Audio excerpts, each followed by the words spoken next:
Welcome to channel AMEC, your insight to the Australian visa system.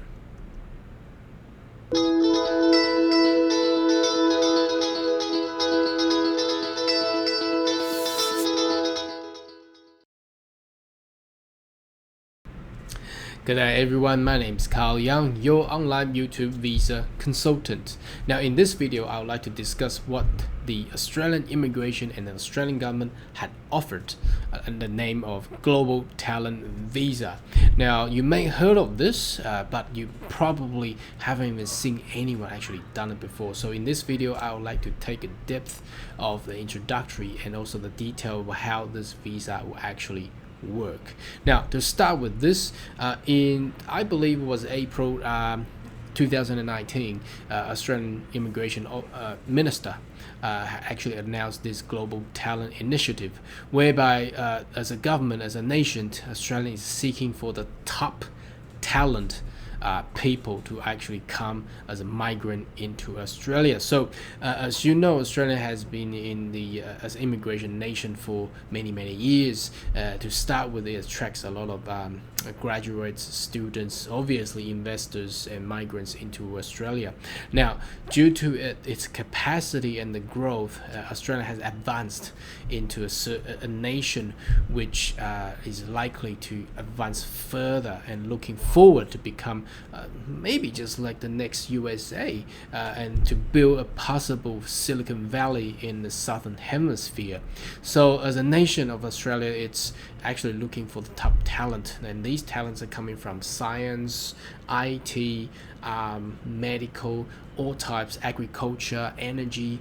So they're looking to grab all these people into Australia. However, this program did not really run as expected, due to the pandemic. A lot of other countries is actually looking for a lot of this talent as well. But anyway, whether or not the nation has efficiently or effectively attract these talents, my goal is to have this introduction of video explanation. Maybe this may interest you as well. So let's look at what the Australian immigration actually offer. So as you can see, this it's called Global Talent Employer Sponsor. It doesn't have two tiers. Now this tier started with an involvement and advancement of the traditional employer sponsor visa, whereby the employer, Australian company, has to be a certain size. So how do they measure this size? Generally, this company has to be of an annual turnover over 4 to 5 million plus, and then the employment of the talent coming into Australia has to be highly skilled, obviously, and highly paid.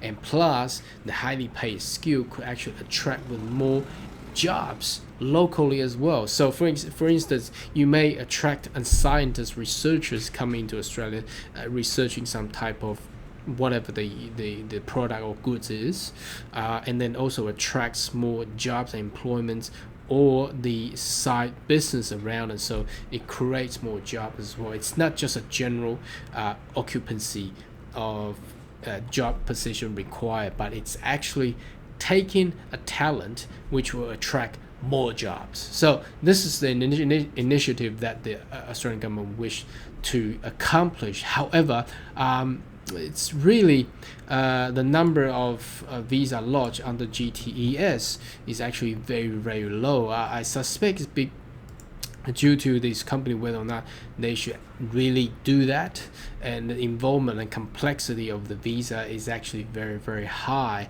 So there is I believe a lot of red tape is taking out.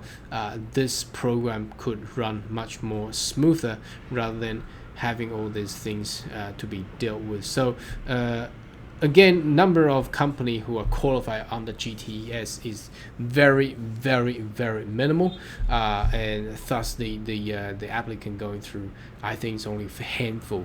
That's pre-pandemic. Now obviously post-pandemic, would they again seek more? I probably won't, because I think the government will actually will need more local to be employed first.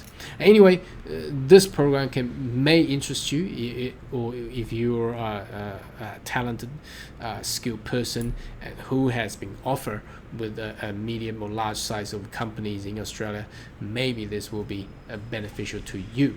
Now, the other side of it is the government taking its own initiative, rather than having agents out there promoting, or rather than letting all the company out, the recruitment company promoting the program.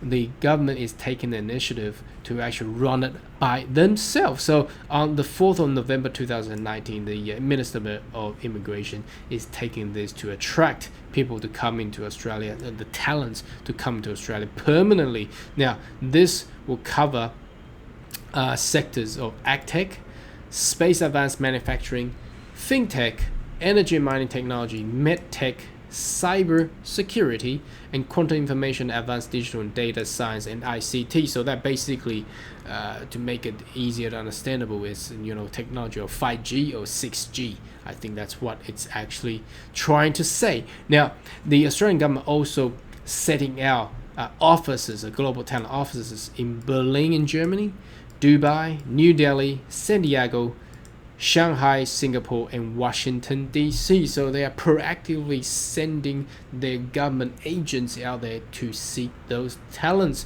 Now, of my knowledge, I haven't seen many. Perhaps it's due to the pandemic and also the post-pandemic periods.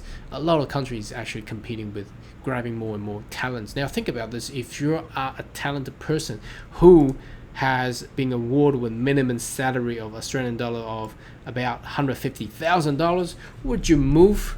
Would you relocate yourself to Australia? I think that's the key questions and the key problem for a lot of these talents. Why would they move out of their comfort zones unless there's certain other incentive as well? So I don't know, and I can't estimate how this program will run after the post-pandemic periods, but obviously you can see the initiative of the Australian government is actually looking for a better and highly skilled talented people to come to Australia.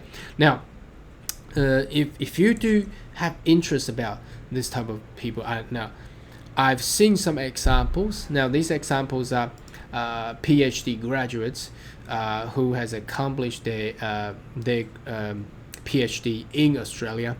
Now, they were hence advanced into nominated by an Australian entity or Australian person, and predominantly most are the professors who are actually working in universities, and they could actually sponsor you under distinguished talent visa application. So what is different between distinguished talent visa and this GTI initiative? Basically, rather than having very minimal number of application going through a year, Australian government is spending money sending those agents to those offices overseas to actually find out these talents. But I don't think, first of all, I still do not think that will be effective. I think a more attractive or more incentives should be given under this program. Anyhow, if you do have interest, maybe this will be very suitable for you as well. Now, should you consider to subscribe to my channel, so once we have more visa insights or information or news, you will be the first on my getting it. Okay, get subscribing to the channel. Thank you, and I see you in the next video. Goodbye.